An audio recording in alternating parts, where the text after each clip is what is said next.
আজকে ঝিঙা পোস্ত করব। 5 ফোড়ন আর কাঁচা লঙ্কা, শুকনো লঙ্কা সম্বার দিয়ে দিলাম।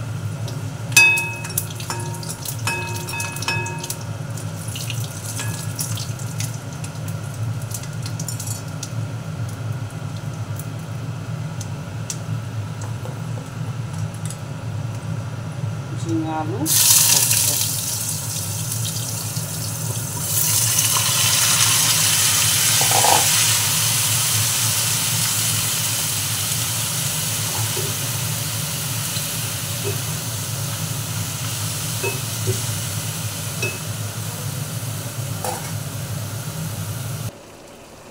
দেখুন কত জল বেরিয়েছে।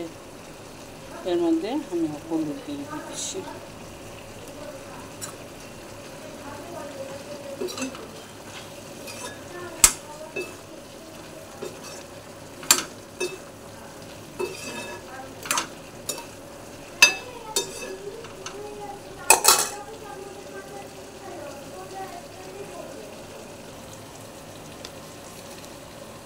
একটু লঙ্কার গুঁড়ো দিয়েছি, একটু নুন দিয়ে দিচ্ছি,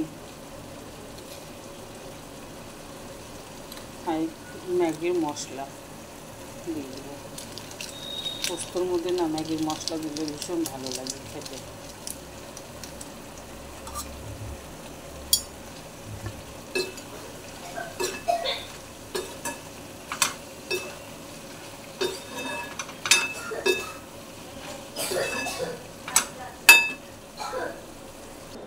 এই দেখুন কাঁচা লঙ্কা, পোস্ত আর সর্ষে মিশিয়ে করব ঝিঙা আর পোস্ত।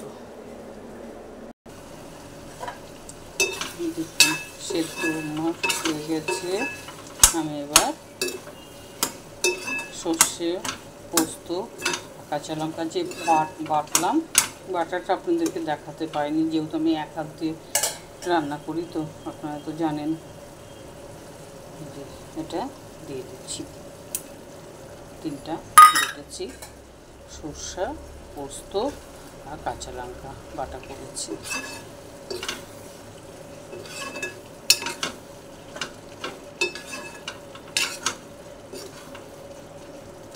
আর ম্যাগির মশলাটা দিয়েছি না, ম্যাগির মশলাটা দেওয়ার একটা উদ্দেশ্য কি জানেন তো, ভীষণ ভীষণ ভালো টেস্ট হয় এটা খেতে। ওই জন্য ম্যাগির মশলাটা আমি এর মধ্যে দিয়েছি। একটু ভালো করে ফুটে গেলে আমি এটা নামিয়ে দেবো। হয়ে গেছে আমার একদম। ঝিঙা পোস্তটার মধ্যে আমি নামানোর আগে একটু চিনি দিয়ে দিলাম।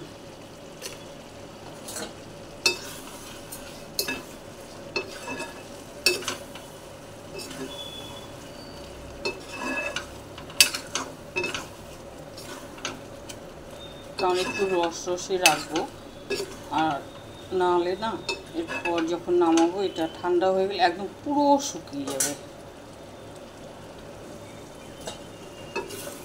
পোস্তটা আমার হয়ে গেছে, এবার আমি পোস্তটা নামিয়ে দেবো।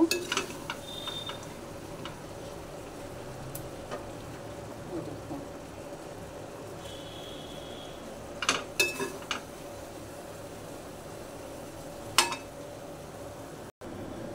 দেখুন আমার পোস্ত খুব সুন্দর হয়েছে, আর এত সুন্দর সেন্টটা ছেড়েছে না।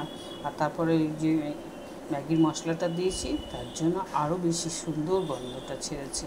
সত্যি যদি খুব ভালো লেগে থাকে, লাইক, সাবস্ক্রাইব, কমেন্ট অবশ্যই করবেন। কমেন্ট করে জানাবেন ভিডিওটি কেমন লাগছে আপনাদের।